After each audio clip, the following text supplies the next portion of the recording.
अस्सलामुअलैकुम, welcome to समा podcast with फाइज़ा इमदाद। व्यूवर्स, आज मेरे साथ एक ऐसी सियासतदान मौजूद हैं जिन्होंने जिंदगी में बहुत से नशेबो फराज देखे, हर मुश्किल और परेशानी का हिम्मत और समझदारी के साथ सामना किया। पंजाब हुकूमत की साबिक तर्जुमान रह चुकी हैं, एमपी भी रह चुकी हैं और फॉर्मर इंफॉर्मेशन मिनिस्टर भी रह चुकी हैं। मेरे साथ मौजूद है पीटीआई की सियासतदान मुसर्रत जमशेद चीमा। अस्सलाम वालेकुम, कैसी हैं आप? Thank you Faiza. और मैं खान साहब की भी स्पोक्स पर्सन थी। आखिरी मेरा डेजिग्नेशन इमरान खान साहब की स्पोक्स पर्सन का था। जी जी, ये तो सभी जानते हैं।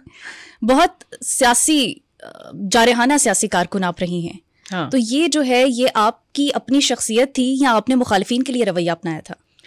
नहीं, शख्सियत तो इन अ वे कि अदरवाइज आई एम हम्बल, या कह लो कि काइंड विद माय फ्रेंड्स, या जो मुझे अच्छे लगते हैं लोग। और ये भी मेरी ही शख्सियत का पहलू है। मैंने कोई वो नहीं किया हुआ, मतलब अडॉप्ट नहीं किया उसको। कि मुझे ये होता है कि जब मुझे सही, जब रिलीजियसली मैं फ़ील करूं कि एक चीज़ गलत है या कोई शख्सियत गलत है या ये बात गलत थी, तो फिर मेरा ये जो एग्रेशन या रिएक्शन ये नेचुरली होता है, ऑर्गेनिक है। मैं ऐसे शो नहीं करती कि अगर सही रिएक्शन मेरा स्पॉन्टेनियस होता है about certain things. If I feel कि ये एथिकली या ये चीज़ सही नहीं है, तो उस पर मेरा रिएक्शन और होता है। एंड आई फील, या मेरे दोस्त ये भी समझते हैं कि जिनकी मैं दोस्त हूँ फिर बहुत पक्की वाली हूँ, फुल धड़ाक उठती हूँ। अच्छा, सियासी बैकग्राउंड तो ऐसा आपका था नहीं। बड़ी देर बाद आपने पीटीआई को ज्वाइन किया, ये सब कैसे शुरू हुआ? नहीं, इस तरह से है कि सियासी बैकग्राउंड मेरी फैमिली, मेरे पेरेंट्स साइड पे तो हैं। मेरे एक मामू एक्स थे MPAB, अभी भी उन्हें इस दफ़ा भी उन्होंने MNA का PTI की तरफ से ही इलेक्शन लड़ा है। फिर वो एक्स नाजिम भी थे। मेरी जो पेरेंट्स साइड है उस साइड पे तो थे लोग पॉलिटिक्स में। और मेरी जो हस्बैंड है वो, यानी कि उन्होंने जब वो पढ़ते थे तो स्टूडेंट पॉलिटिक्स में थे। फिर एक टाइम आया जब उनकी जॉब और बिजनेस था तो बिल्कुल उन्होंने पॉलिटिक्स छोड़ दी।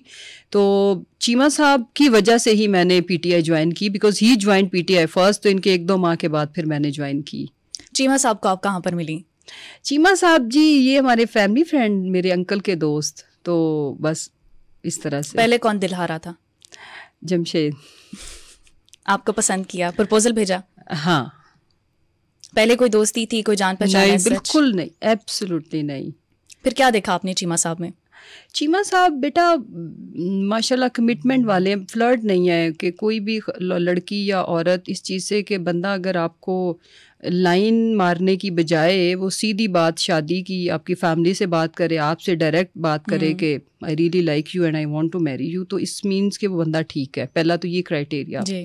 फिर चूँकि ऑलरेडी मेरी फैमिली से मेरे अंकल वगैरह इनको जानते थे, तो ये भी एक नोन फैमिली थी। मेरी भी साइड से मतलब इनको पता था सारा मेरी फैमिली के बारे में ना। तो बस तो ये फैसला आपके लिए आसान था क्योंकि पहले से वो शादीशुदा थे? फैमिली थोड़ा मुश्किल था एग्जैक्टली, क्योंकि मेरी अम्मी बहुत अपसेट हुई। अब्बू तो थे नहीं, अम्मी was literally upset. Then she consulted with my मामू एंड मामू सेड के आजकल तो बच्चे बताते भी नहीं है and she is independent and if she is asking for कि अगर आप लोग करेंगे तो ठीक है, नहीं तो कोई बात नहीं। मैंने यही अम्मी से कहा था कि आई लाइक हिम, अगर आप लोग मानेंगे तो शादी प्रॉपर उसी तरह से होगी। मैं खुद से नहीं कर सकती, बट इवेंचुअली उनको फिर वो माने। तो चीमा साहब की फैमिली पर कोई असर, कोई तासुर पड़ा हो?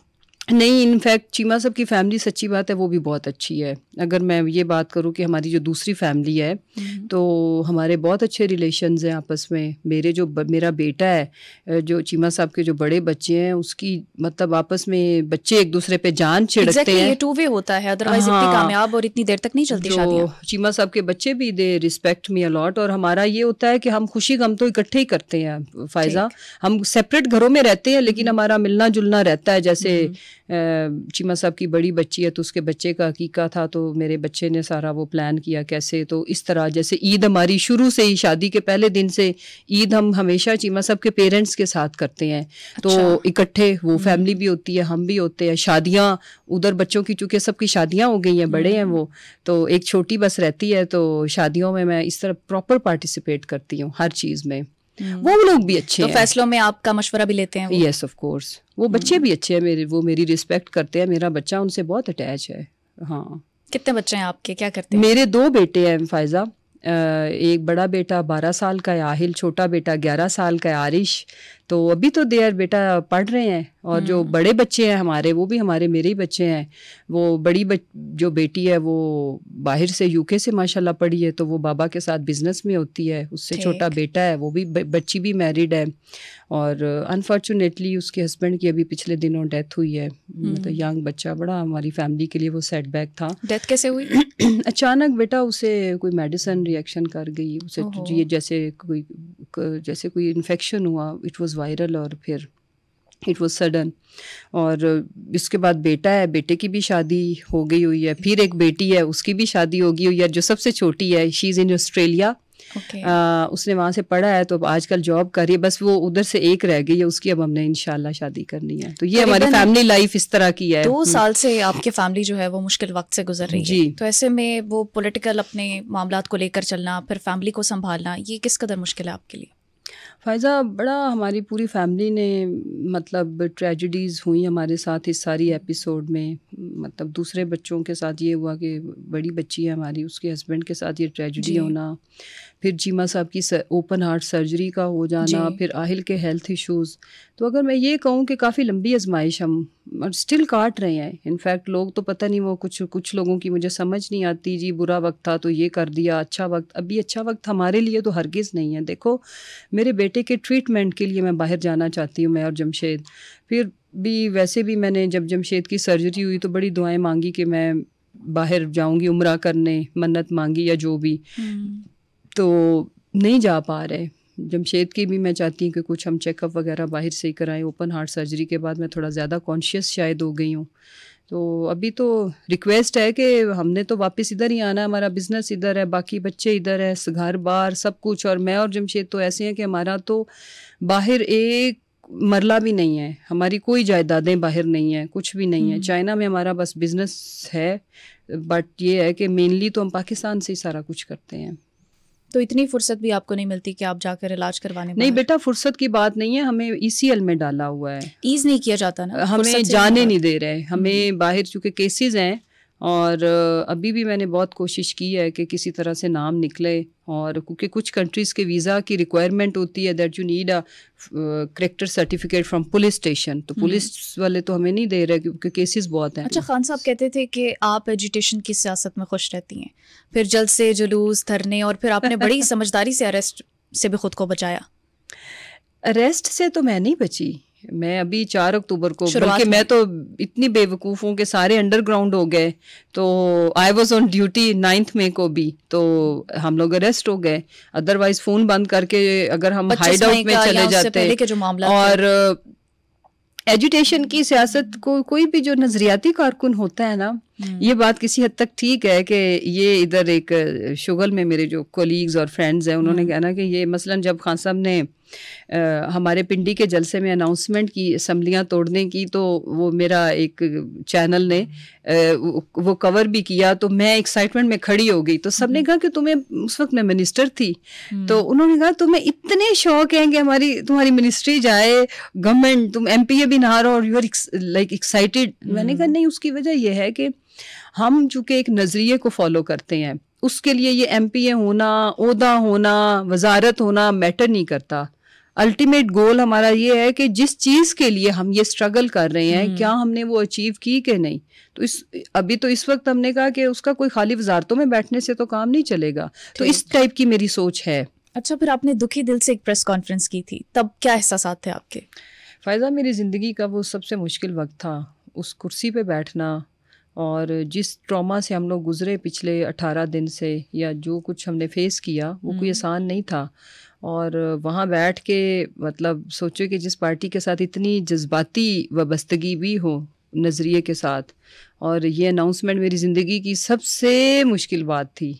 और उस वक्त वहाँ बैठ के उस कुर्सी पे बैठना मैं अपनी तजलील और तौहीन से कम नहीं समझती। लोगों के लिए पता नहीं टॉर्चर क्या होगा, मेरे लिए वो भी टॉर्चर से कम नहीं था। अच्छा, बहुत से लोग थे जिन्होंने प्रेस कॉन्फ्रेंस की, फिर वो चले गए, वापस पार्टी में नहीं आए। फवाद चौधरी, आप वापस आई, फिर आपने पार्टी को भी सपोर्ट किया, ज़रा वो अहवाल बताएं। देखिए, नहीं, फवाद की एग्जांपल इसमें सही नहीं बैठती, बाकी बहुत सारे और हैं। बाकी जो मैं अपनी बात करूं तो फ़ायज़ा, क्योंकि ये एक बहालत मजबूरी, उस वक्त हमारे पास समझ लो कि ये करने के अलावा ऑप्शन नहीं थी, और इस चीज़ को खान साहब ने भी अंडरस्टैंड किया, मेरी पार्टी ने भी किया, मैं उनकी तहे दिल से शुक्रगुजार हूँ। बट हुआ ये कि लोगों को ये लगता है कि शायद हमने पार्टी छोड़ दी थी। हमने पार्टी फ़ायज़ा नहीं छोड़ी थी। अच्छा। खान साहब और मेरी पार्टी मेरे साथ अगले दिन ही राब्ते में हम लोग थे, ठीक हो गया। उसके बाद हुआ ये कि ये बात पोल कैसे खुला, मैं आराम से बैठ के, मुझे पार्टी की तरफ से ये इंस्ट्रक्शन थी कि अब आपने कोई कुछ नहीं करना, ट्विटर अपना बंद कर दो। अच्छा। और आराम से, क्योंकि आहिल उन दिनों बहुत उसकी हालत ख़राब थी मेरे बेटे की, मैं खुद भी मेंटली ठीक नहीं थी, कि आप अपने घर को टाइम दो, खुद को दो, यही बच्चे को। वजूहत थी इस सब डिस्टर्बेंस के पीछे? बिल्कुल यही थी। उसने अज्यूम कर लिया कि शायद मामा की डेथ हो गई है। मुझे जब देखा नहीं तो बिल्कुल मेंटली कोलैप्स कर गया ना, काफ़ी उस वक्त वो क्रिटिकल था। तो इन चीज़ों को देखो, वो हुआ ये कि जब हमें दोबारा से आईपीपी की अनाउंसमेंट कर दी गई ना खुद ही, कि हमने शायद कहीं ज्वाइन कर लिया है, एक पुरानी हमारी कोई 6 साल पुरानी पिक्चर लगा के, उसकी मैंने फिर तरदीद की कि खान साहब के खिलाफ अप्रूवर बने, स्टेटमेंट दें, वादा माफ गवाह बने। उस पर फिर हमने जब रिफ्यूज़ किया तो फिर हमारा दोबारा शदीद मुश्किल टाइम शुरू हुआ।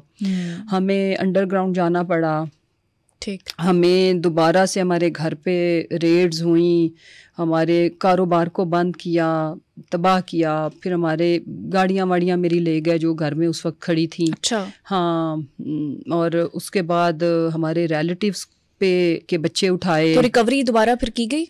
गाड़ियाँ हमने कोर्ट के थ्रू या बीच में बंदे डाल के ली। अब कोर्ट से उसके पेपर्स बनवाए हैं। अनफॉर्चुनेटली हमारी गाड़ियाँ इन्होंने इवन टेम्पर कर दी। अच्छा। हाँ, तो काफ़ी, ये तो छोटा लॉस था, बिजनेस का कोई 2.25 अरब का लॉस हुआ। ये भी छोटा लॉस मैं इसलिए कहती हूँ कि अल्लाह जब जिंदगियाँ सलामत रखे जमशेद साहब की, वो बना लेंगे। लेकिन ना, मेरे जो बच्चे की हेल्थ है ना, और जो जमशेद का है, उनकी हेल्थ ख़राब हो गई। बिल्कुल, ये चीज़ें तो रिकवर ये चीज़ें नहीं होती ना। ये ऐसा लॉस है जो मेरे दिल को बहुत ज़्यादा वो तकलीफ़ देता है, इमोशनल लॉस होता है। हाँ, ये सारी ज़िंदगी दुख साथ रहेगा। बट अल्लाह ज़िंदगी देने वाला, ज़िंदगी मौत मेरे अल्लाह के हाथ में है। ये बहुत मुश्किल वक्त है, और आप एक बहुत बाहिम्मत खातून हैं, जैसा कि हम सबको पता ही है। बच्चों के हवाले से ख़ुसूसन एक माँ का जो दिल होता है वो बहुत नरम पड़ जाता है ऐसे मामलात में। तो सियासी सरगर्मियों के दौरान कभी टूट गई हूँ? सियासी सरगर्मियों में नहीं टूटी। जब मैं अंडरग्राउंड थी ना, तो तब मेरे लिए ये बड़ा पेनफुल था कि जब हम वीडियो कॉल करते थे तो ज़ाहिर है जो मैं इतनी प्रेशर में होती थी कि जब मैंने कैमरा ऑन होना है तो मेरा बेटे का पहला सवाल ये होता था कि मामा मैंने आपको मिलना है, आप कब आएंगी। और वो फ़ोन को ना, स्क्रीन को ऐसे टच करता था, कभी उसने साथ लगाना। उसके बाद फिर मेरी तबीयत ख़राब हो जाती थी बहुत, तो मुझे फ़ोन कॉल मिलाने से भी डर लगता था। और फिर जब डिस्टेंस ज़्यादा था ना, उन दिनों इबाद के बच्चे की डेथ हुई थी, तो फिर मैं बहुत बीमार हो गई और काफ़ी, मतलब तो कोई ऐसी पॉसिबिलिटी नहीं थी कि किसी ऐसी जगह पर होती कि कम से कम बच्चे तो साथ होते? नहीं, वो ये था कि जब मैं अभी प्रेस कॉन्फ्रेंस करके आई थी ना, तो हम लोग बच्चों को लेके, जब इन्होंने हमें अप्रोच करना शुरू किया तो हम आईपीपी वाला हुआ ना, तो हमने फिर बच्चों को लेके गए थे। पहले हम बच्चों को लेके गए 2 हफ्ते के लिए, जीबी चले गए। अच्छा। वहाँ जाके आहिल और बीमार हो गया। आहिल को ना एक सर्टन इन्वायरमेंट चाहिए होता है, वो होटलों में, किसी के घर में इस तरह से नहीं। उसके इधर हमने एक सिस्टम बनाया हुआ है, उसके टीचर्स हैं, स्कूल है, फिर वो उसकी एक्सरसाइज की टाइमिंग होती है, उसको इंगेज रखना होता है, फिजिकली भी मेंटली भी। तो वो फिर कोलैप्स कर गया। कैंसर सर्वाइवर है आपका? कैंसर सर्वाइवर है। उसमें फिर हमें, जब वो बीमार पड़ गया इस तरह से कि उसे इन्फेक्शंस भी होना शुरू हो गए, फीवर हो गया, साथ वो चीखता चलाता था कि होटल्स में तो फिर कमरे में ही आपने रहना या बाहर आउटिंग कर लेनी। तो फिर हमें घर वापस आना पड़ा। बच्चों को हमने घर छोड़ा, फिर हम पक्का वो अपना बैग शैग लेके फ़ोन घर छोड़े एंड वी लेफ्ट। सेफ्टी फिर कैसे इंश्योर करते थे बच्चों की आप? पहले तो जब इन्होंने ज़्यादा बंदे रेड मारते थे सिविल में भी, और तो फिर हमने क्या किया कि बच्चे मेरे अपसेट हो जाते थे बहुत ज़्यादा। फिर थोड़े अरसा के लिए हमने बच्चे भी, मेरी बहन ले गई थी अपने घर। अच्छा। हमारा घर बंद था, कोई भी घर में नहीं रहता था। तो ये कोई समझें कि 1.5 महीना बच्चे घर में नहीं रहे। लेकिन उसके बाद आहिस्ता आहिस्ता जैसे होता है ना कि सबको पता था कि हम तो गायब हो गए हैं, चले गए। उनको जिन्होंने पकड़ना था उनको भी पता था कि ये खुद नहीं है। तो जब महीना डेढ़ गुजर गया तो ज़रा काम हल्का हुआ, तो बच्चे वापस घर आ गए। मेरी बहनें उनका ख्याल करती थी, फैमिली मेरी। लेकिन मैं और जमशेद हम आए हैं जनवरी में, जब इलेक्शन से पहले पिछले साल इन्हीं डेट्स में ना। जब पीटीआई वाले ये कहते हैं कि जो खातीन की जेल थी वहाँ पर बड़ी सख्ती होती थी मरीम नवाज की तरफ से, is that true? It's a fact बेटा। मैं एक्स प्रोविंशियल मिनिस्टर थी, मेरे साथ डॉक्टर शीरी मज़ाहिरी साहिबा फेडरल मिनिस्टर थी, मलिका बुखारी थी, एक अच्छे पोर्टफोलियो पे थी, उनका बड़ा अच्छा काम था। तो हमारे साथ बड़ी बदसलूकी हुई। बदसलूकी किस किस्म की सख्तियां थी? देखें, हम लोग ज़मीन पे सोते थे। डॉक्टर साहिबा के लिए हमने बड़ी मुश्किल से चारपाई मैनेज की। और उसके साथ ये था कि जो हमारी इंटाइटलमेंट थी उसमें हमें कुर्सी मेज़ भी अलाउड है, पता नहीं क्या क्या सहूलतें। जेल मैनुअल की बात कर रही हूँ। तो वो तो छोड़ दो कि जब ये चेकिंग के लिए इन्होंने आना होता था या जो प्रेशर्स थे, बहुत प्रेशर्स थे, तो हमारा जो सोप वगैरह, पेस्ट, ये लग्जरीज में तो नहीं आती, बेसिक नीड्स है ना, ये भी उठा ली जाती थी वॉशरूम में। और हमारे शॉपरों में बैग तो अंदर अलाउड नहीं होता। उनकी तरफ से इंस्ट्रक्शंस होती थी, मरियम की तरफ जिसकी तरफ से जाहिर है बड़ी रिवेंजफुल है बीबी। और इन्हें तो इस तरह मतलब ये सज़ाएं देने पे तुली हुई थी। देखें, हमारा तो जो भी उन्होंने जेल काटी है उसमें पीटीआई का कोई कसूर नहीं था, ना पीटीआई की तरफ से था। और फिर हमारी यानी कि इस तरह से तजलील इन अ वे कि हमें बिठा के और हमारी तस्वीरें उतारी जाती थी कि हमारे हालात और हमारे हुलिये क्या हैं।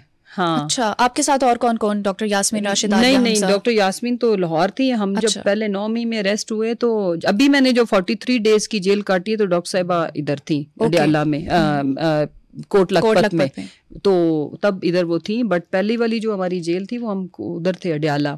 ठीक। तो उसके बाद इन्होंने ना हमारी तस्वीरें इन्होंने पता नहीं देख के खुश होना होता था कि हमारे क्या हालात हैं, हम किस बुरी हालत में हैं।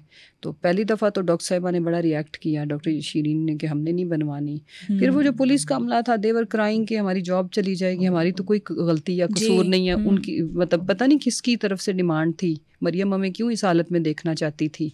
फिर हमारा फ़ोटो शूट हुआ, हमने उसको कहा कि हमने फेस इधर किए। उस दिन हम तीनों इतना अपसेट हुई, हमने खाना ही नहीं खाया गम और दुख से कि हम अपने मुल्क में हमने ऐसा क्या किया है कि आप हमें इस तरह से हमारे हालतें देख के, it's a psychopath I think strategy कि आप इतने मेंटली सिक हैं that you want to see us so miserable.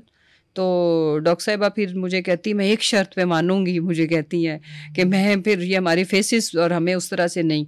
तो हम फिर वो जो सेल के अंदर तो जो वो थी ना, हम उधर बैठे, हमने फेस इस तरह की है, तो दूसरी साइड से हमने उसे बोला कि आप हमारी तस्वीरें बना लो। बाद में वो तस्वीरें कहीं मिली, कहीं देखी? नहीं, मेरा ख्याल है वो लीगली इट्स अ क्राइम। वैसे तो अलाउड नहीं है ना, तो वो इन्होंने खुद देखनी होती थी कि कहीं पुलिस हमें फैसिलिटेट तो नहीं कर रही, हमें अच्छी कंडीशन में तो नहीं रखा हुआ, टू इंश्योर दैट ये हरकत हुई थी। ये सारी सख्तियां, ये मुश्किलात 9 मई के बाद शुरू हुई। जी। असल में 9 मई को ऐसा क्या हुआ था? मेरे कुछ सैकड़ों इंटरव्यूज अब हो चुके हैं अभी तक, पॉडकास्ट एंड ये वो। Every time I am telling के खान साहब को जिस तरीके से अरेस्ट किया गया वो बिल्कुल भी मुनासिब नहीं था। फिर जो विजुअल्स दिखाए गए एक ड्रोन कैमरा के थ्रू कि उनको कॉलर से पकड़ के घसीट के ले जाते हुए, और उससे पहले जो टॉर्चर किया गया लोगों पे, खान साहब के वकला पे, इवन खान साहब को भी डंडे लगे, ये इंतहाई नामुनासिब था। इससे एक नेचुरल जो रिएक्शन आया, लोगों ने अपना रिएक्शन शो किया। उससे पहले की एक हिस्ट्री चली आ रही थी कि जब खान साहब को गोली लगी उसका एक अलग से गम और गुस्सा था। एक इतने पॉपुलर लीडर जब आप उनके साथ ये करेंगे तो उसका एक रिएक्शन तो आना है। अब यकीन मानो कि बाहर क्या हो रहा था, मुझे जब हम अरेस्ट हो गए तो हमें समझ आई कि ये कुछ हो गया है, ठीक हो गया। इसमें मेरा ये मानना है कि कभी भी कोई भी पॉपुलर लीडर हो, टू डील विद हिम एक तरीकाकार लीगल राइट है हमारे मुल्क के इदारों का, पुलिस का, अदलिया का, उनको सज़ाएं देना, लेकिन एक लीगल तरीकाकार अडॉप्ट किया जाए। देखो, वो बायोमेट्रिक के लिए वहाँ गए, कोर्ट में उन्होंने सरेंडर किया। आप किसी को प्रॉपर तरीके से भी अरेस्ट कर सकते हो, ठीक है। ये लेकिन ये धक्के मारना, जैसे मुझे जो मीनार पाकिस्तान से अरेस्ट किया है, मैंने कोई कानून हाथ में नहीं लिया, मैं गई हूँ वहाँ पे, you will not believe Faiza, हम इस मुल्क के पार्लियामेंटेरियंस हैं, लेजिस्लेटर हैं, मैं एक एक्स मिनिस्टर हूँ, उसके बाद मेरे मियाँ इस मुल्क के एक अच्छे शरीफ अच्छे टैक्स पेयर बिजनेसमैन है, फेडरल मिनिस्टर वो रह चुके हैं। मैं इतनी बड़ी सियासी जमात की तर्जुमानी करती रही हूँ, तो मुझे अरेस्ट करने का एक तरीकाकार होना चाहिए। मैंने कौन सा आगे से कोई कमांडो एक्शन तो नहीं दिखाने। किस तरीके से अरेस्ट मुझे मेल सारे हमारे मर्द हजरात थे जिसमें यूनिफॉर्म में भी थे, सिविल में भी थे। अच्छा। हाँ, तो मुझे जब ऐसे पुश करने की कोशिश की या धक्का मारा एक बंदे ने, उसने मास्क पहना हुआ था, तो फिर मैंने रिएक्ट किया बिकॉज मैंने एसपी साहब का नाम पढ़ लिया, वो तो यूनिफॉर्म में थे। तो मैंने उन्हें कहा कि मैंने उन्हें रिक्वेस्ट की कि जी लेट मी गो। जब उन्होंने इस तरह से ज़बरदस्ती करने की कोशिश की तो मैंने कहा आपके पास साथ लेडी पुलिस नहीं है, मैं बिल्कुल भी रिएक्ट नहीं करूंगी, मैं आपके साथ चल रही हूँ, लेकिन नोबडी विल टच मी। ये कोई तरीका नहीं है कि आप मुझे धक्के मार के घसीटते हुए ना लेके जाएं, मैं कोई आपको आगे से रिएक्ट नहीं कर रही हूँ।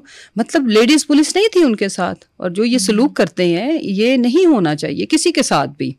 तो खान साहब को गिरफ्तार करना था, अगर इनको लगता है कि उनके ऊपर केसेस थे, उनका गिरफ्तार करना बनता है, ओके 100 बिस्मिल्लाह।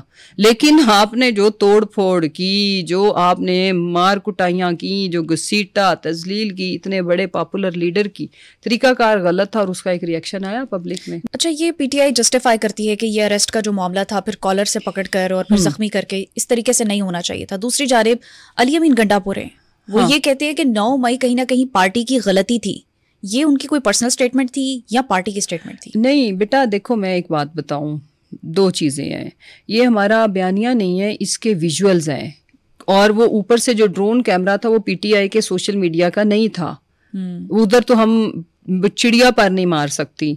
जो फुटेजेस हैं वो जो जिस तरह से घसीट के लिया जा रहा है वो आप खुद देख लो, डिसाइड कर लो कि क्या किसी एक्स प्राइम मिनिस्टर को, जिसने इस मुल्क को 2 रिफाई इदारे दिए हो, इतना बड़ा शौकत खानम, नमल यूनिवर्सिटी, और आपको वर्ल्ड कप जीत के दिया हो, तो उन्हें अरेस्ट करना है 1 मिनट के लिए। मैं मान लेती हूँ कि रिक्वायरमेंट है, तो तरीके से कर लो। जब वो कोर्ट में जाते, गलती कैसे है अली अमीन गंडापुर जो बयान देते हैं? मैंने उनकी ये स्टेटमेंट कहीं नहीं पढ़ी, और मैं इसलिए इसके ऊपर कोई कमेंट नहीं करूंगी। लेकिन मैं ये जरूर बताऊंगी कि इसकी तो खान साहब समेत पीटीआई का हर कारकुन, हर लीडर इसकी मजम्मत करता है कि जो हुआ वो नहीं होना चाहिए था फ्रॉम बोथ साइड्स। 9 मई में जो पीटीआई का रिएक्शन, वो और उससे पहले जो एक्शन है, दोनों नहीं होने चाहिए थे। वो एक्शन ना हुआ होता तो 9 मई नहीं होना था जो बाद वाला है। सो 9 मई को आप आधे की मजम्मत नहीं कर सकते। लुक कि जो तोड़फोड़ हुई कौन जस्टिफाई करे, नहीं होनी चाहिए थी। लेकिन उससे पहले जो खान साहब का अरेस्ट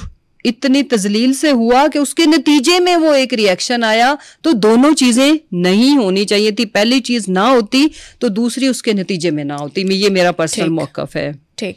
अच्छा, इमरान खान ने बैरिस्टर गौहर को पार्टी चेयरमैन लगा दिया, क्या और कोई सीनियर सियासतदान नहीं थे? आपके ख्याल में क्या होना चाहिए? फायजा बेटा, उसकी वजह सिर्फ और सिर्फ एक है। Let me tell you one thing, everybody should know कि लीडरशिप को मार मार के पार्टी से जो फर्स्ट ईयर सेकेंड ईयर तो निकाल दी, जो बच गए वो अंडरग्राउंड थे, कुछ आज भी हैं। और होना तो वकील ही था, लीगल के अलावा जो लॉयर्स के अलावा तो हमें आज जनरल सेक्रेटरी भी सलमान अकरम राजा साहब इसलिए हैं, he is upright lawyer, but कि लॉयर्स के अलावा सर्वाइवल नहीं है ना। पार्टी की आदत आप आज खान साहब किसी को लगाएं, वो अगले दिन जेल में उनके साथ बैठा होगा। तो एक तो ये, लेकिन हम देखते हैं कुछ बयानात ऐसे होते हैं कि लगता है कि वो बैरिस्टर गौहर पर भी उस तरह से एतमाद नहीं करते। नहीं, देखिए डायरेक्शन तो उन्होंने देनी है ना। देखो याद रखो, एतमाद का फुकदान इसको नहीं कहते, इसको ये कहते हैं कि एक लीडर जो आपको डायरेक्शन दे रहा है उसके ऊपर इम्प्लीमेंटेशन, हर इंसान की एक कैपेसिटी है टू डिलीवर। तो अप टू द मार्क नहीं होती तो वो उनको करेक्ट करने के लिए जब कहेंगे कि जो मैंने आपको कहा था ऐसे नहीं ऐसे करो, तो इट डजंट मीन कि बैरिस्टर गौहर की बदनीति है या वो करना नहीं चाह रहे। हर इंसान का एक तरीका कार होता है ना, तो फिर उनको करेक्ट करना भी तो खान साहब की रिस्पॉन्सिबिलिटी है। तो हालात कुछ वैसे भी बेहतर है, वरना अगर ये चीज हो, फुकदान हो, तो मुश्किल क्या है उनको चेंज करना। अच्छा, आप क्या समझती हैं अभी जो लॉट है उसमें से अगर कोई चेयरमैन लगाना हो तो किसको लगाना चाहिए? मेरा ख्याल है कि ये अवेलेबल में ये फैसला बेहतर है अभी जो लगाया, क्योंकि मैं अपने बाकी मेरे भाई हैं बड़े बड़े कॉम्पिटेंट भी हैं, तो मैं उनको और मुसीबत में नहीं डालना चाहती ना। मैंने बताया जिसका भी नाम नॉमिनेट किया जाएगा वो बाहर नहीं सर्वाइव कर पाएगा। उसके ऊपर पहले केसेस भी ऑलरेडी हैं, 1000 केस और डाल के तो उसको जेल में वो बैठा होगा, तो मैं क्यों किसी की जान को मुसीबत में डालूं। जैसे खान साहब ने भी सबसे पहले प्रायोरिटाइज इसीलिए लॉयर्स को किया हुआ है, जो कि ठीक फैसला है। ठीक। अच्छा, अली अमीन गंडापुर को भी पार्टी सदारत से हटा दिया, तो क्या वजारत आला से भी हटाने का कोई इंदिया दिया इमरान खान ने? नहीं, ऐसी कोई बात नहीं दी। उसको भी हटाने के पीछे लॉजिक ये है कि हम इस वक्त हैं एजिटेशन मोड पे, बिकॉज हमारे चेयरमैन को, उनकी एहलिया को नाहक फेक केसेस के तहत जुल्म और जबर की चक्की जो चला रहे हैं उसके तहत उन्हें जेल में रखा हुआ है, जिसकी वजह से हमें समटाइम्स प्रोसेशंस, जलसे, जुलूस, प्रोटेस्ट करना पड़ता है। अब सबसे बड़ा एतराज़ हमारे पॉलिटिकल ओपोनेंट्स का ये है कि एक सीएम सूबे का उठ के आके ये कर देता है, वो कर देता है। आपको पता है इधर से पंजाब से बहुत चीखें निकलती हैं, तो इसलिए कि सीएम इटसेल्फ एक बहुत बड़ी रिस्पॉन्सिबिलिटी है, ताकि एक गवर्नमेंट अमूर एक साइड पे हम रखें और पार्टी पॉलिटिक्स को एक साइड पे, इन अ वे कि वो जो लीड करे प्रोसेशन को, जलसे जुलूस को, वो हमारा पॉलिटिकल बंदा हो बीच में। बिल्कुल, this was the only reason जिसमें ये राई का पहाड़ बना के अगर किसी ने खुश होना है, खुश फहमियां पालने पे कोई पाबंदी नहीं है, तो I don't mind. But actual चीज ये है, जिस वक्त ये फैसला हुआ है, मैं खुद अडयाला जेल में मौजूद थी। अच्छा। मैं वहाँ थी और ये इसमें बिल्कुल कंसेंसस से हुआ है, उनको ऑन बोर्ड रख के हुआ है अली अमीन साहब को, और ये पिछले 1 महीने से ये चीज़ें चल रही थी, या यूं कह ले कि जब ये पिछले 1-2 हमारे प्रोटेस्ट हुए हैं कि भाई ये चीज़ें हमें अलग करनी पड़ेंगी, बिकॉज वो फिर सीएम है, वो जलसे जुलूस को भी लीड करते हैं, ऊपर से वो सीएम भी हैं, तो this was the only reason कि एक पार्टी कारकुन को लगाते हैं ताकि फिर ये एतराज़ ना आए। हमारे मुखालिफ जो है ना पढ़ जाते हैं कि जी ये देखें इन्होंने ये कर दिया, वो कर दिया। That's the only reason, political reason है। अच्छा, ये भी कहा जा रहा है कि बुशरा बीबी के अरेस्ट के पीछे भी अली अमीन गंडापुर है। ये कौन कह रहा है? खान साहब ने कहा है? नहीं, खान साहब ने नहीं। तो बस फिर बाकी मुखालिफिन ने तो कहानियां बनानी है। तो फिर बुशरा बीबी के अरेस्ट के बाद कोई एहतजाज या उस तरह से आवाम क्यों नहीं सड़कों पे नजर आते? नहीं, उसकी वजह ये है, देखें इस केस को हमने लिफ्ट ही नहीं कराई। देखो, अल कादिर यूनिवर्सिटी बनाने के ऊपर, और ना वो कैबिनेट मेंबर हैं, ना वो बेसिकली तो ये इस फैसले के ऊपर खान साहब भी वो स्माइलिंग। लेकिन अगर इस पर भी लिफ्ट कराया जाता, आवाम सड़कों पे निकलते, तो वो मकबूलियत। आप एक खान साहब की फिलॉसफी को समझें। वो अपनी ज़ात के लिए कभी भी पसंद नहीं करते कि मेरी ज़ात के लिए सड़कों पे निकला जाए। वो कहते हैं कि कोई ऑब्जेक्टिव, मैंडेट चोरी पे निकल रही है पूरी पार्टी। 8 फरवरी को जो चोरी की एनिवर्सरी आ रही है, मैंडेट चोरी की, उस पर पूरी पार्टी निकल रही है। तो वो he is a different man, he is a leader, he is not के आई एम आका ऑफ दिस पार्टी। तो जैसे बाकी जगहों पे बादशाहत है, तो खान साहब इज़ अ पॉलिटिकल लीडर, और जो विजनरी लीडर होता है वो अपने विजन को, नजरिए के ऊपर प्रोटेस्ट की कॉल देता है, अपनी जातियात के ऊपर नहीं। अच्छा, पहले जब अरेस्ट हुआ था बुशरा बीबी का, तब इमरान खान साहब खासे गम गुस्से में थे। अभी के क्या जज्बात हैं उनके दूसरे अरेस्ट पे? देखें, कोई भी मर्द जिसकी बेकसूर बीवी को इस तरह से टारगेट किया जाए, जिस तरह से किरदार कुशी की गई, जिस तरह से उनको झूठे केसेस में 9 महीने पहले और अभी फिर जेल में रखा गया है, तो किसको अच्छा लगेगा। लेकिन इसमें मैं क्रेडिट देती हूँ बाजी बुशरा को कि शी इज़ वेरी स्ट्रॉन्ग, और उन्होंने अपने आप को खान साहब की कमज़ोरी नहीं बनने दिया। वो एक ताकत बन के आई हैं, और अब उन्होंने खान साहब को अपने मामले में, कोई भी हस्बैंड होगा तो वो उसको अच्छा लगेगा कि उसकी बीवी को रखें। खान साहब है इमोशनली उनके साथ अटैच्ड इतना ज़्यादा है कि उन्हें ये बहुत बुरा लगता है, but she made his mind कि नहीं, I am not your weakness. अब बुशरा बीबी को जेल में क्यों बार बार बंद किया जाता है, या ये जो अभी बदनामे ज़माना इद्दत केस क्यों लॉन्च दोबारा किया गया है? खान साहब को वीक करने के लिए। अच्छा, उनको लगता है कि बुशरा बीबी से खान साहब इतना अटैच्ड हैं कि उन्हें बुरा लगेगा, कमज़ोर पड़ेंगे। तो ये भी कहते हैं कि बुशरा बीबी जो है वो इमरान खान साहब के सियासी फैसलों पर भी इन्फ्लुएंस करती हैं। नहीं, अब ये आप ज़मान पाक में करीब रही हैं उनके। हाँ बिल्कुल, मैं आपको कुछ चीज़ों की बड़ी फनी चीज़ें, मैं विटनेस हूँ फ़ायज़ा। हम लोग जैसे कुछ 1-2 बड़े फैसले, मेजर फैसले जब हुए, तो वो स्पॉन्टेनियस इन अ वे हुए कि बैठे बैठाए उस वक्त एक डिस्कशन हुई, उस पर सब ने अपनी टेक दी और हमने वो डिसाइड किया। और जब हम बाहर निकलते थे तो हम लोग इतना हंसते थे कि जब वो फैसला हम अनाउंस कर देते उसके बाद प्रोपेगेंडा क्या होता था कि ये डिसाइड बुशरा बीबी ने किया, और बुशरा बीबी को पता भी नहीं होता था कि क्या हो ड्राइंग रूम में क्या हुआ, क्या बना, क्या नहीं। तो इस तरह के 20 जो डिसीजंस हैं जिनमें मेरी अपनी इनपुट शामिल है, जो उस वक्त हुए जिसमें बुशरा बीबी को बाद में मीडिया से पता चला कि ये फैसला उन्होंने कराया, तो इतना ही अमल दखल है। आपको तो किचन तक भी रसाई थी जमान पार्क में। हाँ, इसमें क्या स्पेशल क्या है? दूसरी खातून आपसे थोड़ा जेलस भी होती थी। ये छोटी बातें हैं, आई डोंट थिंक सो। मुझे तो कभी किसी खातून लेकिन होता तो था ना ऐसे, मानती हैं? मेरा जेलसी तो गलत बात है, वो क्यों होगी?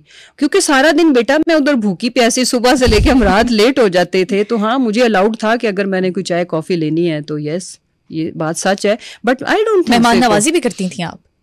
वो हमारे आपस में चलते थे कि उधर हम लोग अपना खाना पीना करते थे। It's normal. ये तो जहाँ आप ट्रैवल कर रहे हो तो आप खाना पीना कर रहे हो। आप तो नहीं लगाती थी कि वो खान साहब भी लगाते थे? नहीं, ये हमारा पर्सनल मैटर है। Why should I answer? Next question. इसमें क्या बुराई है? नहीं, मैं खुद खा पी रही हूँ, हम दोस्त है, अब आप खा पी रहे हैं तो उसका बजट हम खान साहब से लेंगे कि हमने अभी बाहर ये खाना पीना है। सारा वक्त उधर मौजूद होते थे, खान साहब को तो पता भी नहीं होता था कि हम क्या कर रहे हैं, तो ये तो छोटी चीजें हैं। खान साहब चाय नहीं पिलाते किसी को, ये तो सबको पता है। नहीं पिलाई है हमने बहुत सारे लोगों को। उसके बाद तो हमने चाय का सिस्टम जमान पार्क में इतना अच्छा बना लिया था, बड़ी जबरदस्त चाय मिलती थी जब हमने बाहर कैंप्स और खैमे लगाए। अच्छा, बुशरा बीबी के आने के बाद उनके मिजाज में कैसी तब्दीलियां आई, इस हवाले से भी बताएं। मसलन यही मेहमान नवाजी। Yes, she is a very good host. और मिजाज जो देखो पॉलिटिकल, देखो मेरी एक बात सुनो, प्रैक्टिकली पॉसिबल नहीं था, इसीलिए हमने उधर जमान पार्क का जो जहाँ सारे वेटिंग एरिया था वहाँ पे चाय पानी का इंडिपेंडेंट अरेंजमेंट किया था, जिसने मैसिव स्केल पे मीटिंग्स और एक लार्ज नंबर ऑफ लोग आते थे। वो घर के किचन से पॉसिबल नहीं है, लेकिन जो खान साहब के खास मेहमान होते थे उनके लिए जबरदस्त किस्म की ट्रॉली और बड़े एहतमाम से, शी इज़ वेरी नफीस और एक प्रॉपर एक घरेलू खातून। और वो माशाल्लाह से, अगर आपने विजुअल्स या तस्वीरें देखी हैं खान साहब के ड्राइंग रूम की और उनके घर में, जब हमारी रात को 12 बजे 1 बजे एक्टिविटी खत्म होती थी तो बाजी पूरे घर की सफाई उधर रात को होती थी। अच्छा। जब स्टाफ सफाई वगैरह कर लेता था तो वो खुद विजिट करती थी। फिर वही पूरा घर, लोगों को खाने भी खिला रहे हैं नफीस किस्म के, तो वो तब्दीली बुशरा बीबी के मिजाज से आई। ऑफ कोर्स, याद रखो जो मर्द होता है, जैसे अब मेरे घर में गेस्ट कैसे एंटरटेन हो रहा है, आपका किचन, आपके घर की जो अरेंजमेंट सारी, ये तो औरत और खान साहब की इस वार्डरोब में बहुत खूबसूरत एक चेंज, खान साहब की पर्सनैलिटी, हाँ प्लेजेंट चेंज। आप देखो ना कि खान साहब की मैचिंग, ये वो कपड़े इतने माशाल्लाह, वो पहले तो वो कोई जैकेट पहनी हुई है, कोई किसी खान साहब क्योंकि इन चीज़ों से बहुत मुबर्रा है, ही डैम केयर, वो बॉदर नहीं करते। बट जब से बाजी आई हैं, खान साहब का जो वार्डरोब अमेजिंग कलर स्कीम और जो उनके कपड़े पूरे सलीके से, जूते प्रॉपरली, और ये सारी, और खान साहब के खाने की और हेल्थ की बाजी बहुत केयर करती हैं, बहुत ज़्यादा। अच्छा, आपके ट्वीट ने जो है वो मिशाल यूसुफजई को फ्लेयर अप कर दिया। अच्छा, तर्जुमान लगाए जाने का कोई मामला था, ये क्या किस्सा था? नहीं, वो बेसिकली मैं आपको बताती हूँ कि मीडिया में रिप्रेजेंट करने की उर्दू क्या होती है, तर्जुमान लगाए जाना, तर्जुमानी। हुआ ये कि खान साहब ने मुझे उधर सबके सामने, ये कोई सीक्रेटली नहीं बात हुई कि आप बुशरा बीबी को रिप्रेजेंट करें मीडिया में और डिफेंड करें, तो अब अपना मीडिया का काम शुरू करो। खान साहब ने मुझे सबके सामने इंस्ट्रक्शंस दी, ठीक है। तो आई सेड ओके खान साहब, मैं शुरू करती हूँ, बाकी जो डिटेल्स हैं वो मैं भी नहीं एक्सप्लेन नहीं कर सकती, ठीक है, कि काम करो अपना ना। ठीक। तो हम लोग जैसे, जब खान साहब की याद है एक हमारा स्पोक्स पर्सन्स की मीटिंग, तर्जुमानों की मीटिंग, जी जी, ठीक है, ऑल्दो वो सारे ही तर्जुमान कहलाते थे, लेकिन खान साहब की नोटिफाइड डेजिग्नेटेड तर्जुमान मैं थी, जो मेरा उन्होंने नोटिफिकेशन फिर निकाला। अच्छा। इसी तरह जब आप किसी को रिप्रेजेंट करते हैं तो उसको क्या कहा जाता है, उसकी ट्रांसलेशन क्या होती है, तर्जुमानी। ये कोई ओहदा नहीं होता है एज सच उस तरह से। Everybody who is representing PTI वो उनकी तर्जुमानी कर रहा है, उनके मौकफ को ट्रांसलेट कर रहा है। शी थॉट मे बी, मैं इसको ऐसे ही कह सकती हूँ कि शायद मुझे उनको हटा के लगा दिया गया है, तो ऐसा नहीं है, because she is focal person in a way कि देखो वो लॉयर है, वो लीगल मामलात, फिर वो उधर है, उनकी सारी आना जाना, मैं I am not a lawyer, मैं तो हूँ नहीं, तो मैं सिर्फ मीडिया में ही नुमाइंदगी कर सकती हूँ। वो स्पेसिफिक उन्होंने मुझे कह दिया, अदरवाइज पार्टी को तो मैं डिफेंड पहले भी करती हूँ। तो ये जरा थोड़ा खान साहब ने स्पेसिफिक कहा कि जरा प्रॉपर अच्छे तरीके से करो। साथ उन्होंने बाकियों को कह दिया कि ये मीडिया का बड़ा अच्छा काम करती रही है, इसने ये किया वो किया, वो खैर अब अपनी तारीफें मैं खुद क्या करूँ, करूं, बट खान साहब ने की। तो it was the only reason. वो फिर छोटी बहन है, वो देखो she is my like my sister. अभी वो शी इज लाइक थोड़ा कह लो कि सीख रही है ना चीजों को, तो वो थोड़ा बच्चे अपसेट हो जाते हैं, तो इससे कोई फर्क नहीं पड़ता। फिर मैंने उसे थपकी दी ना, फिर खुश हो गई, शी वाज पासिंग। तो आपको लगता है कि अभी वो बुशरा बीबी की सही तर्जुमानी कर रही है? ठीक है ना, जो जिस बेसिकली तो जो लीगल साइड को चीज़ों को देखना होता है, केसेस को, ये वो, तो she is not media person, तो अच्छा कर रही है, ठीक है, जिस तरह होनी चाहिए कर ही रही है बेचारी, और क्या करे। हाँ अच्छा। तो जो हम मीडिया की चूंकि वी आर ट्रेंड, हमारी एक पूरी 15 साल एक जो चीज़ें हैं जो ट्विस्ट करके या चीज़ों को अच्छे तरीके से वो करके हम कर सकते हैं, वो ज़ाहिर विद टाइम आता है ना, अचानक से तो आप सब कुछ नहीं सीख जाते, but she is doing well, मेरे हिसाब से ठीक है। अच्छा, पंजाब में आलिया हमजा को चीफ ऑर्गेनाइजर लगा दिया गया, इट्स अ गुड डिसीजन। ये कैसा फैसला है?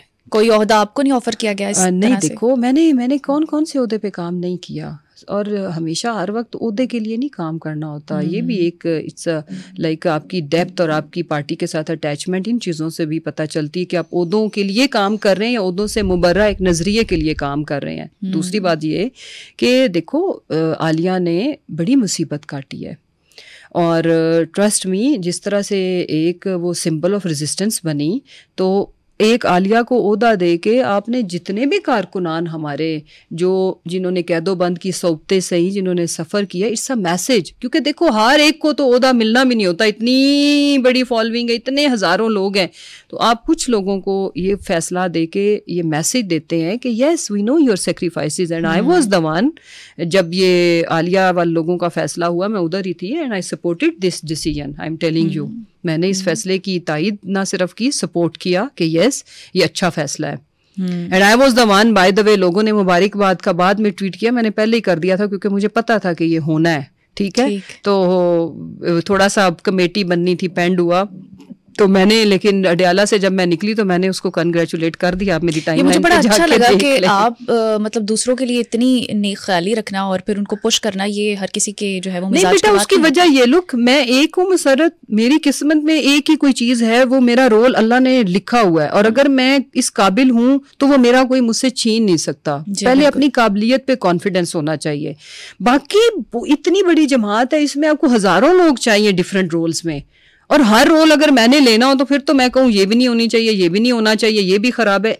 I never do this. और एक बात मैं और बताऊं जी, जो खान साहब मुझे ज़्यादा रिस्पेक्ट देते हैं या वैल्यू करते हैं, उसकी एक ये भी रीज़न है, मैं अपने बदतरीन मुखालफीन की भी डिफरेंस ऑफ ओपिनियन रखना एक और चीज़ होती है। मेरा आपसे डिफरेंसेस है, मैं वो टेबल करती हूँ। मुझे ज़िंदगी में ये पीछे से छुरियाँ, चाकू, तमाशे, ड्रामे नहीं करती मैं। ये बहुत अच्छी बात नहीं, मैं जिस if I am against you politically, personally, फिर भी नहीं, मैं लोगों की, मेरे बदतरीन सियासी मुखालिफ, उनकी मैंने कभी भी पर्सनल वो नहीं, मैं चीज़ों में नहीं पढ़ती। आपके साथ रखा लोगों ने पर्सनल? होता है, इतना नहीं, नेचुरल है। देखो जब आप लोगों से थोड़ा आगे होते हैं ना, याद रखो, तो लोग हसद भी करते हैं और लोग जेलस भी होते हैं। तो जो आगे है वो पिछलों की इन कमजोरियों को समझ लेना, अंडरस्टैंड कर ले, तो आप माइंड नहीं करते। तो दिल बड़ा करना चाहिए कि अगर वो आप उनसे आगे हो, आप उनसे आगे निकल गए हो, तो अब वो अगर आपसे जेलस हो रहे हैं, बैक बाइटिंग कर रहे हैं, तो लेट देम डू। आप उसको कुरेदने ना लग जाओ। मेरी बुराइयां मैं ढूंढती नहीं हूँ, it's a wastage of time. उससे ज्यादा मेरा फोकस क्या होता है कि मैं अपने काम को बेहतर करूँ। और दूसरी बात ये कि जैसे जब ये खान साहब ने लॉन्ग मार्च अनाउंस किया, उससे लेके 9 मई तक हम लोग बिल्कुल खान साहब की एक जो कोर टीम का मैं ना सिर्फ हिस्सा थी, मैं बहुत सारी चीज़ें की मैनेजमेंट भी मेरे पास थी।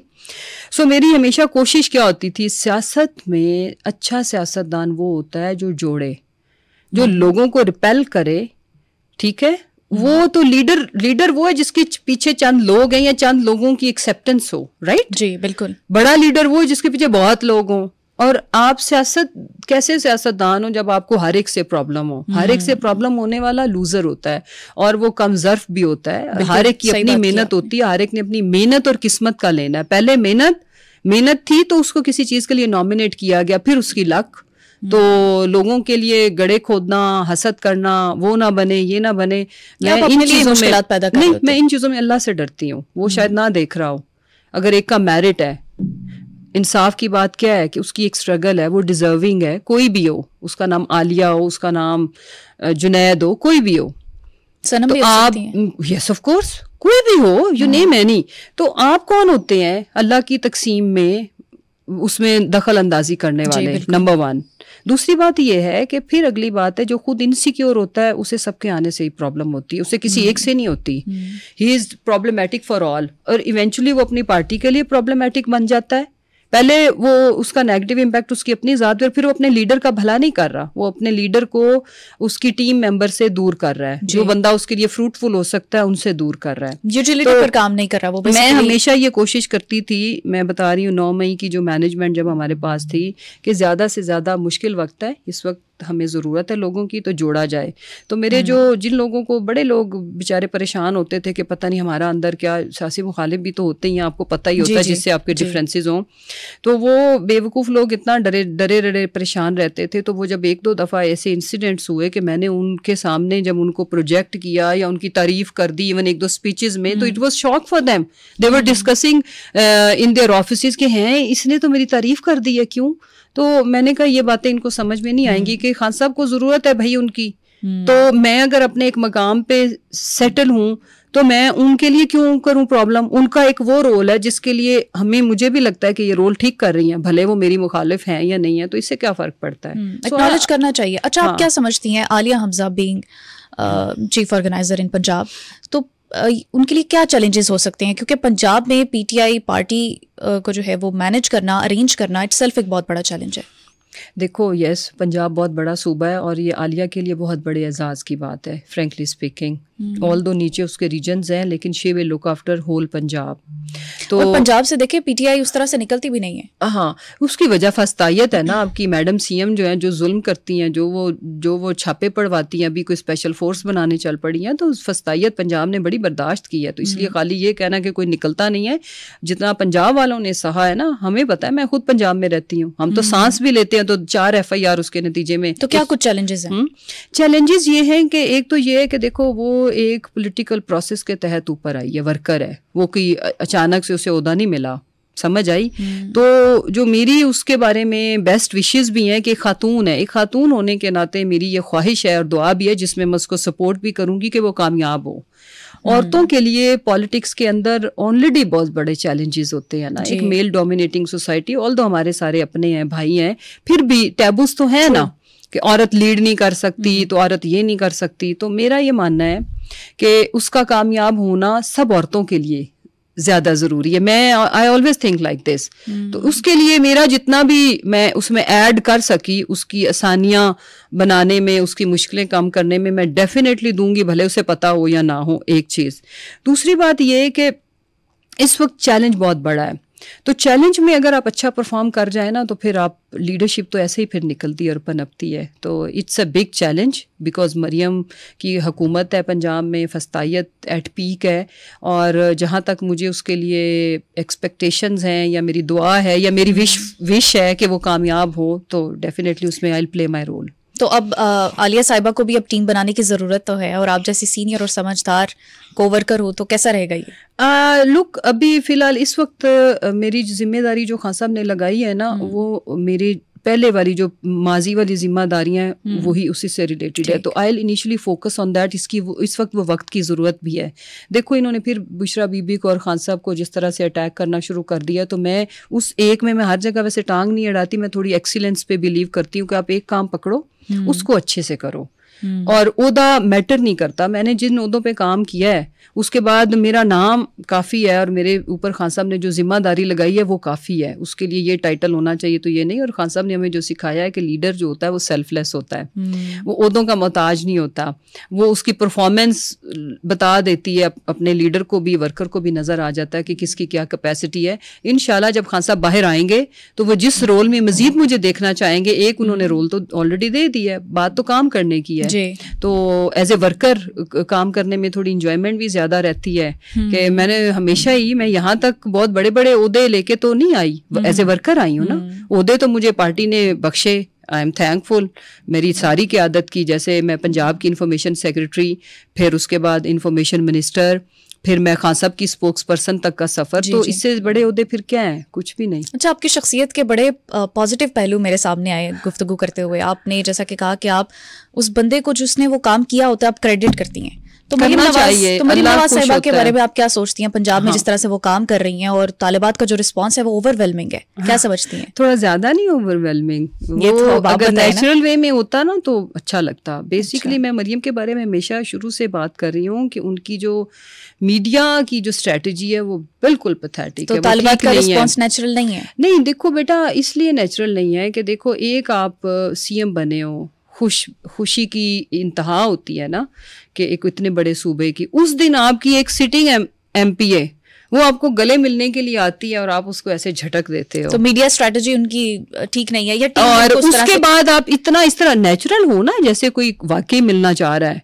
यानी कि और फिर वो निकली बात, स्टोरी ये निकली कि वो लेक्चरर्स थी, वो बच्चियां, स्टेज्ड था सब कुछ, तो ये चीजें बाहर आ जाती है। सोशल मीडिया का दौर है, इससे बेहतर है कि ये थोड़ा सा नेचुरल वे पे चली जाए ना तो वो इनके लिए ज्यादा सही होगा। वो मजाक बन जाता है। और एक और इंटरेस्टिंग चीज बताऊं, फर्ज करो ये कोई चीज लॉन्च करने गई, जहां ये आजकल वो चल रहा है सिस्टम बिछड़े हुओं को मिलने का, तो मुझे ये बताओ वो इतनी ट्रोलिंग और इतना एक ड्रामा, कोई फनी चीज चली जाती है जो डिस्कस होती है, जो ये वहां पे अनाउंसमेंट करके आई होती हैं, जो ये काम करती हैं, कुछ तो करने गई होती है ना, वो डिस्कस नहीं होता, वो उसका पता ही नहीं किसी को चलता किसने किया क्या है, रह क्या जाता है। वो एक दूर से लड़की भागती हुई आ रही है, लास्ट वाली हग अगर आप देखो तो ये गिरने लगी थी, इनका बैलेंस पीछे कोई इतने उसे कहा था कि तुमने जोर से मिलना है, शिद्दत से मिलना है, वो एक तकरीर की है ना, एक स्टूडेंट ने आ गई है, सब दी माँ आ गई है, वो अब वो देखो अब वो क्या है ये, सीरियसली व्हाट वाज दैट। अगर इफ शी इज लाइकिंग सो तो I can't say anything, but अगर मैं खुद को रख के देखूं तो जो कुछ ये कर रही है मैं ऑल टुगेदर इसके ऑपोजिट करूं, क्योंकि मैं मीडिया की बंदी हूं। मैंने मीडिया हैंडलिंग जो है वो मकबूल है। क्या टिप देंगे आप मरीम नवाज को इस हवाले से? मैं सबसे पहले जब मैंने फर्स्ट टाइम इसने एक प्रेसर किया सीएम हाउस में, तो सीएम ऑफिस में, तो इसने ना अपने ऑफिस के अंदर पीछे बोरियां रखी हुई थी जिनके ऊपर नवाज शरीफ साहब की फोटो थी। वो इतना गलत एक्ट था। अच्छा, वो एक ऑफिस का एक डेकोरम है, it's a government office, not your party office. Party office में रखती इट वाज गुड स्टंट, सरकारी दफ्तर है बहन, और उसमें आप लगा किसकी अपने अब्बा की फोटो रही हो जो कि आपका पार्टी हेड है, गवर्नमेंट पंजाब से उसका कोई लेना देना नहीं है फ्रैंकली स्पीकिंग, ठीक है। तो इसके कुछ जो है ना, शायद शी लाइक्स मोर के मैं हर वक्त अब तो करिकुलम में भी इनके बारे में पढ़ाया जाएगा। अमेजिंग, वो इतनी मैं हैरान हो गई हूँ कि भाई ये क्या हरकत थी। और जो भी ब्यूरोक्रेट्स स्मार्ट होते हैं, पढ़े लिखे समझदार होते, क्या इन्होंने किसी ने इनको सजेस्ट नहीं किया कि don't do this.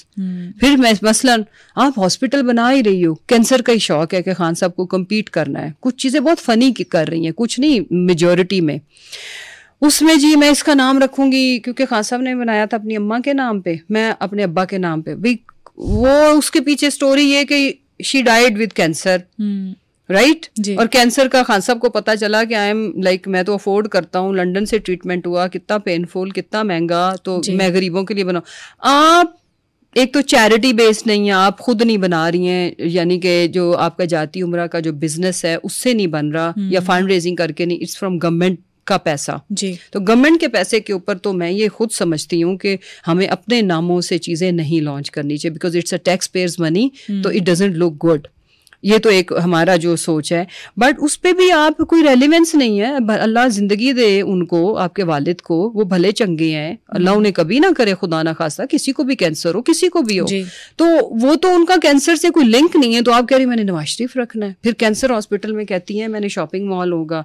Hospital is a place, specially cancer hospital, जहाँ पे you need a certain environment, peaceful environment, जहाँ कीमो होती है। मेरे बच्चे का जब शुरू में सारी इन्वेस्टिगेशंस हो रही थी, खैर शौकत खानम से हुई, मैं आपको बता नहीं सकती हूँ कि पेशेंट्स को जब मैं देखती थी तो मेरा छोटा सा बच्चा मैं गोद में लेके रोती रहती थी मुसलसल। It's a painful.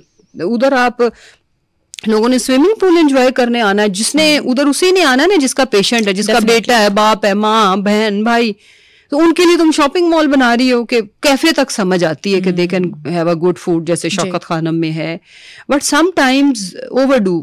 तो मेरा उनके लिए मशवरा ये है कि कोई भी चीज हम जब ओवरडू करते हैं, प्रोजेक्शन हो कुछ भी हो, तो वो उल्टा नेगेटिव हो जाती है, वो नेगेटिव मार्केटिंग के जुमरे में आती है। As a media person fashion sense और बनाव सिंगार भी बड़ा मशहूर, टू गुड, उसमें 100 आउट ऑफ 100। लेकिन उसमें ये होता है कि एक जो पॉलिटिशियन होता है ना, उसकी जो पर्सनैलिटी है उसमें उसका फैशन एलिमेंट, अगर उसे शौक भी है, करना भी चाहिए खातून को should look good, look proper carry करना, बट वो अगर आपका जो पॉलिटिकल स्टेचर एंड ओहदा है उसको बेटा ओवरलुक कर जाए तो देन वो बिल्कुल मुनासिब नहीं होता। क्यों? हर प्रोफेशन की एक वो होना चाहिए, रिक्वायरमेंट होती है, अटायर होता है, ठीक है।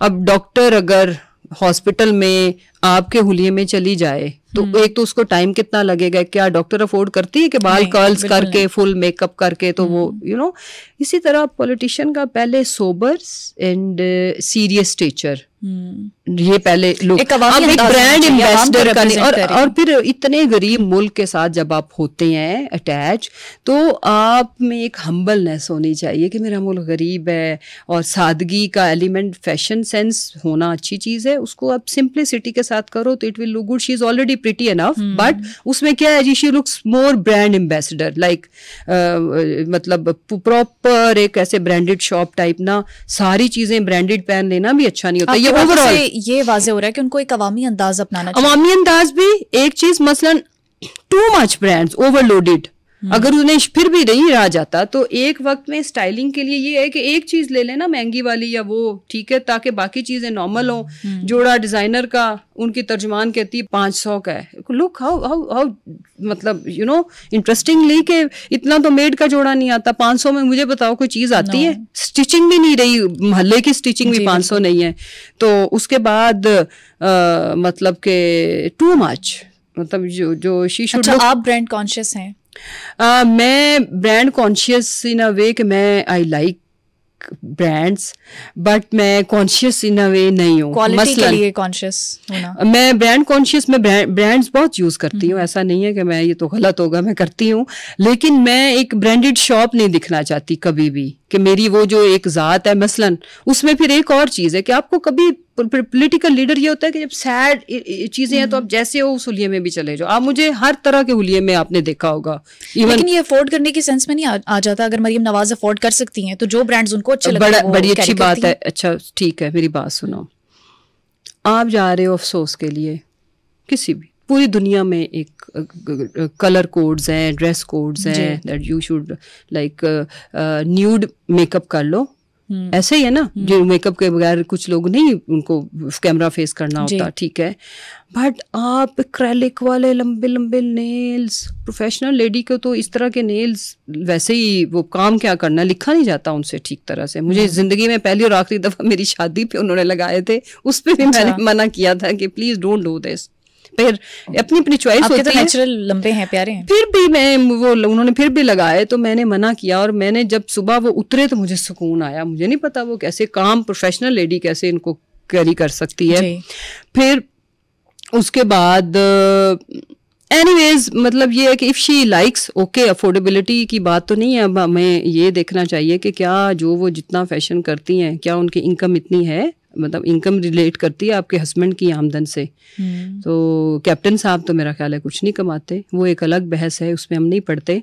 बट आई थिंक उनको थोड़ा सा अपनी चीज़ों के ऊपर ना रिकंसिडर करने की ज़रूरत है। एवरीथिंग इज ओवरलोडेड, हर चीज़ की वो एक्सेसिव है, आई बिलीव। अच्छा, आप चीमा साहब से परफॉर्मेंस बहुत पीछे रह जाती है। अच्छा, आप सियासी मामलात में जो है वो चीमा साहब से किस तरह मशवरे लेती हैं? लेती भी हैं कि नहीं? नहीं, मैं लेती हूँ, लेकिन मैं, वो भी लेते हैं आपसे?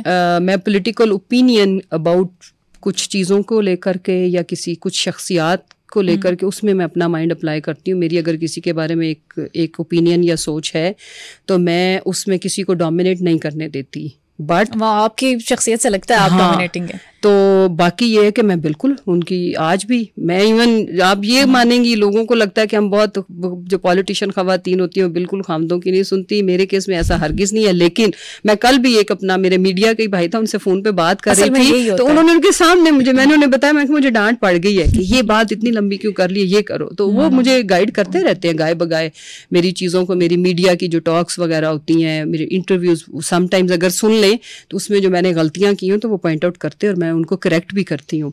लेकिन जैसे कुछ जो मेजर डिसीजन मेकिंग होती है तो उसमें मैं इसलिए उनकी बात नहीं मानती कि अगर वो चीज़ गलत है तो वो मुझे कहें कि नहीं मैं तुम्हें कह रहा हूँ मेरा दोस्त है या कुछ, उसमें फिर मैं कहती हूँ कि मैं मेरी ओपिनियन या सोच यही है, I will not change my mind, आपकी खातिर मैं थोड़ा वो स्पेस या हाँ वो, but otherwise you can't change my mind in चीज़ों में। अच्छा सरताज गुल के बारे में बताएं, वो क्यों खामोश है? उनका तो नाम सुनते ही जो है ना वो कोविड के 19 पॉइंट्स जहन में आ जाते हैं। चलो वो स्लिप ऑफ टंग, किसी से भी गलती हो जाती है, उसको क्या इतना, किसी से भी वो हो सकती है। तो खामोशी की क्या वजह है? मेरा ख्याल है कर रही होती है रिप्रेजेंट कुछ ना कुछ, तो जितना फिर आजकल हालात भी तो आपके सामने है ना, फिर तो खामोशी का कहीं ऑर्डर तो नहीं आया हुआ उन्हें? मैं इस पे नहीं कह सकती कुछ, मेरा नहीं ख्याल। अच्छा है, मुश्किल है अभी सरवाइव करना पंजाब में ना, बड़े हालात कोई अच्छे तो नहीं है। अच्छा 26वीं तरमीम का जब मामला था तो पार्टी के कुछ मेंबर्स ने धोखा दिया, उनके बारे में इमरान खान का क्या मौक़िफ़ है?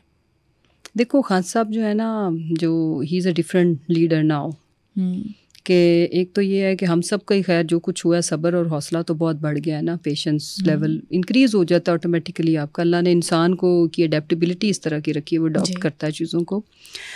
खान साहब को देखो एक बात तो ये है फ़ायज़ा, एक एक के बारे में अच्छे से अंदाज़ा हो गया कि कौन क्या है ये वो, लेकिन खान साहब इतने बड़े स्टेचर के हैं कि वो लोगों को छोटी छोटी गलतियों को या किसी की कमज़ोरी को पकड़ के तो सज़ाएं देने नहीं बैठ जाते। हाँ कुछ बड़ी पोजीशंस पे लोगों के लिए ही मेड हिज माइंड, उनको बड़ी क्लैरिटी है कि कुछ लोग ऐसे हैं जिन्होंने बदनीति की बेस पे अगर कुछ किया है तो उनके बारे में खान साहब शायद उनको कभी दोबारा बड़ा रोल ना दें। ऐसा नहीं कि उन्हें फिर दोबारा मेरी personal feeling knowing his nature कि उनको वो ले भी लेंगे ना और लेंगे, मजबूरियां भी सुनेंगे, लेकिन उनको वो वाली रोल और वो वाला मकाम दोबारा शायद ना मिले।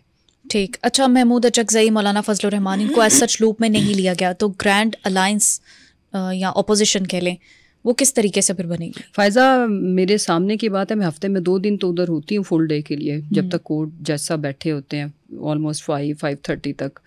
ये सारी मीटिंग्स, ये सारे डिसीजंस हमारे सामने होते हैं, मैं खुद भी उसमें अपनी इनपुट देती हूँ। इसमें खान साहब ने बारहा पार्टी को ये कहा है, लेकिन अब ये चीज़ें उसकी तो एग्जीक्यूशन हो रही है कि देखो ग्रैंड अलायंस तो इन लोगों के बगैर पॉसिबल ही नहीं है, और हैं कितनी जमातें तो मौलाना साहब को ले रही है हमारी पार्टी लूप में, अचकज़ई साहब को भी, और हम उनके शुक्रगुजार भी हैं कि वो इतने फस्तायत के दौर में हक और सच की आवाज़ उठा रहे हैं।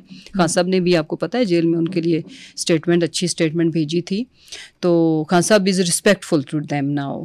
लेकिन किस कदर भरोसा किया जा सकता है मौलाना फजलुर रहमान पे? देखो भरोसा इसलिए कि जो हमारी ज़रूरत है वो मौलाना साहब की अपनी ज़रूरत है, तो वो अपने साथ बुरा क्यों चाहेंगे? इसको कॉमन सेंस में लेना चाहिए। वो कोई हमारे उसमें कि ये कहें कि अपने आप को बालाए ताक रख के कोई हमारी पीटीआई के रोमांस में नहीं करे, because it's their need also. तो हमारी जब ज़रूरत एक होगी तो वो ठीक चलेंगे, इसमें कोई दूसरी राय नहीं है। 26वीं तरमीम के लिए जब वो दूसरी तरफ खड़े हो गए तो तब नीड नहीं थी क्या? नहीं, फिर देखो हमारा उनके साथ ही इज़ नॉट पीटीआई कि हम उनसे 100% की एक्सपेक्टेशंस रखें। Even he took stand for 60%, 70% भी, तो ये कोई मजाक बात नहीं है। यानी शकूक व शुबात की गुंजाइश है अभी भी? I don't think so.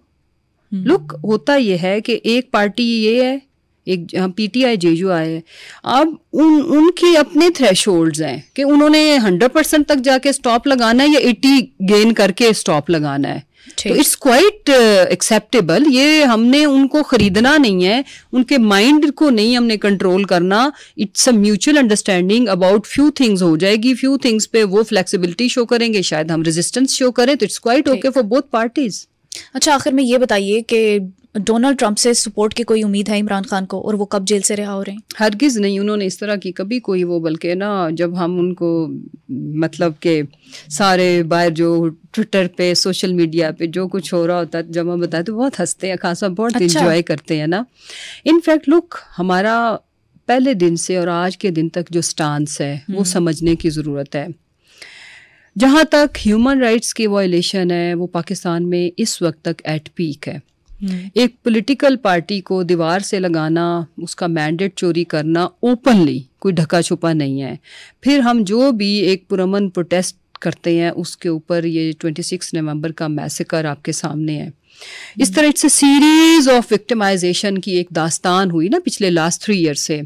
अब हमारी जो एज ए पार्टी हमारा ये है कि इंटरनेशनली जितनी भी ह्यूमन राइट्स की ऑर्गेनाइजेशंस हैं या कंट्रीज जो बड़ा वावेला मचाती हैं कि हम बड़े डेमोक्रेट्स हैं, हम डेमोक्रेसी के लिए करते हैं, हम डिक्टेटरशिप को डिस्करेज करते हैं, तो उनको तो वो प्लेटफॉर्म जो बने ही पूरी दुनिया को, जैसे यूएन है, तो वो it's not for America only, it's for the like जितने भी उसके मेंबर्स हैं। तो हमारा जो एक ही नुक्ता है कि हम जितनी भी चैंपियंस हैं डेमोक्रेटिक कंट्रीज, उनमें लीड लेता है अमेरिका, और जो ह्यूमन राइट्स की ऑर्गेनाइजेशंस हैं उनको हम बताएं कि ये हमारे मुल्क में वायलेशंस हो रही हैं, प्लीज़ इन मामलात को देखा जाए। सिर्फ इतना। अमेरिका से हमारी क्या डिमांड है कि आप हमारे जो इंटरनल मामलात हैं उनमें इंटरफेरेंस ना करें। द वे जो बाइडन रिजीम ने डोनाल्ड लू के थ्रू हमारी रिजीम चेंज कराई, वो साबित हो गया। इस तरह की हरकतें Majeed, what we want from them, stay away from our domestic affairs. ठीक है, इमरान खान साहब कब वापस आ रहे हैं, बाहर आ रहे हैं? बहुत जल्द। खान साहब ने पूरी कौम के लिए ये खुशखबरी दी है कि वन फाइन मॉर्निंग आप लोग उठेंगे और आप देखेंगे कि सारी चीज़ें चेंज हो गई हैं। और कितने दिन, कितने महीने? Hopefully it's a matter of weeks. ठीक, इंशाल्लाह। तो फिर धरने की तैयारी दूसरी तरफ क्यों की जा रही है? धरने की तैयारी नहीं, जलसे की। 8 फरवरी को हमारा मैंडेट चोरी हुआ था, हमारे ऊपर पब्लिक प्रेशर इतना 8 फरवरी को यौम सया भी मनाया जाएगा? मनाया जाएगा। चोरी हुई पाकिस्तान में, इतने बड़े मैसिव लेवल पे मैंडेट चोरी हुआ, और वो किसका हुआ? अवाम का। अवाम ने दिया हमें, वी वर कस्टोडियन, हम उनके वोट की हिफाजत अनफॉर्चुनेटली नहीं कर सके। तो ये प्रोटेस्ट होली सोली अवाम की कॉल है। हम सिर्फ उसमें, जाहिर है कि पीटीआई लाइक इसको ऑर्गेनाइज इन अ वे करेगी, बट आपको वो जो सवाबी पे तो लोग नजर आएंगे, लेकिन जी। आपको हर गली हर मोहल्ले में लोग बताएंगे कि मैंने वोट डाला था पीटीआई को, फलां निशान को, कद्दू टमाटर जिसको भी चिमटे को, तो निकला वो जाके सारा माशाल्लाह शेर। चंद हफ्तों में इमरान खान साहब बाहर आ रहे हैं इंशाल्लाह। ये बहुत बड़ी खबर है पीटीआई सपोर्टर्स के लिए। हाँ ऑफ कोर्स, खान साहब तो आप यकीन माने कि इतनी बुरी बुरी जब खबरें उनको, जब बाहर हालात खराब हो दे रहे होते हैं, तो वो एंड पे सबको सुन के ये स्माइल दे के वो कहते हैं घबराना नहीं है। आप उम्मीद दे रही हैं या इमरान खान साहब खुद भी होपफुल हैं? इमरान खान साहब के अल्फाज मैंने बताए आपको, इतनी श्योरिटी से आप कह रही हैं। हाँ इंशाल्लाह, यू विल सी। आपने एक बहुत मुश्किल वक्त अपनी जिंदगी में गुजारा। इस सारे सियासी सिनेरियो के हवाले से अगर बात करें, तो अब जो आपकी शख्सियत है इसमें आप क्या कुछ डिफरेंट देखती हैं? आपने मसलहत पसंदी आ गई है आप में, या सियासी मैच्योरिटी आ गई है? क्या कुछ फ़र्क देखती हैं? मसलहत पसंदी डेफिनेटली आई है, और ठहराव बेशक बहुत ज़्यादा आया है, सब्र बढ़ा है, और कुछ बहुत सारी चीज़ों को जिनको खाली आप ठीक होते हैं, आप समझते हो कि मैं तो ठीक हूँ, मैं तो नज़रियाती हूँ, तो आप वो डुज ये नहीं करना होता। समटाइम्स आपने अपनी लीडरशिप को भी और ख़ुद को भी मसलहत पसंदी नवे, इसका मतलब ये नहीं होता कि आप कमज़ोर हो या आप बहादुर नहीं हो, बट आपने टेक्निकली सिचुएशन वही रहे, बट आप टेक्निकली कुछ चीज़ों को आपने हर चीज़ को एड्रेस नहीं करना होता। मेरी लाइफ में पहले गैर ज़रूरी होती है, गैर ज़रूरी होती, कुछ वेल लेफ्ट करनी होती है, अननेसेसरी आपने इंगेज नहीं अपने आप को होने देना होता। ये दूसरा, सब्र मेरा बहुत बड़ा है, और ये बहुत अच्छी चीज़ है। ये हम सब टाइम से, जब मुसीबत आपके अंदर बहुत चीज़ें जो ये होता है ना तोड़ फोड़ वाला अमल, अगर आप पे अल्लाह का करम हो तो उसके बाद आप एक अच्छा इंसान, अच्छी शख्सियत, ज़्यादा मजबूत बन के निकलते हो। और अगर अनफॉर्चुनेटली, इसी को लेसन लर्न कहते हैं। हाँ, तो उसमें यह है कि चीज़ों को मूव फॉरवर्ड, सर्वाइवल और अच्छी स्ट्रेटजी के साथ आगे बढ़ना, और उसके बाद ये कि जो गैर ज़रूरी अननेसेसरी एग्रेशन या आड़े लगाना वो ठीक नहीं होता लाइफ में, चाहे भले आप पॉलिटिक्स में हैं भी या नहीं है। तो मतलब ये इन चीज़ों को अवॉइड करना चाहिए। दूसरी जहाँ तक रहेगी बात कि अल्लाह ताला की नेमतों का ज़्यादा शुक्र अब ज़्यादा अदा करती हूँ। समटाइम्स हमें अल्लाह इतना कुछ दे देता है कि हम चीज़ों को फॉर ग्रांटेड लेते हैं।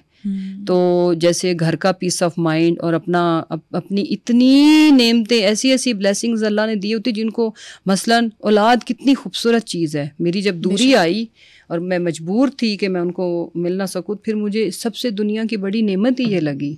फिर अपने घर का सुख, अपनी बहुत सारी, तो कुछ भी बड़े से बड़ा ओहदा भी एंड ऑफ लाइफ नहीं होता। तो अब आप यकीन मानो पॉलिटिक्स इज़ अ रेस, और इसको डर्टी इसलिए कहा जाता है कि समटाइम्स आपके अपने दोस्त भी लेग पुलिंग कर रहे होते हैं, इट इज़। बट अभी मैंने जो सीखा है वो ये सीखा है कि जो आपकी किस्मत में मुकद्दर में है वो चल के आना है, तो लेट इट गो। आपके लिए कोई जितना मर्जी बुरा कर ले, लेट इट गो, कोई बात नहीं। आपको जो मिलना है मिल जाएगा, नहीं मिलना तो this is not end of life. Priority life की मेरी चेंज हुई है, एंगल चेंज हुआ है। मसलन मेरे लिए अगर सबसे बड़ी प्रायोरिटी देखो तो मेरे मियाँ और बच्चों की हेल्थ और ज़िंदगी।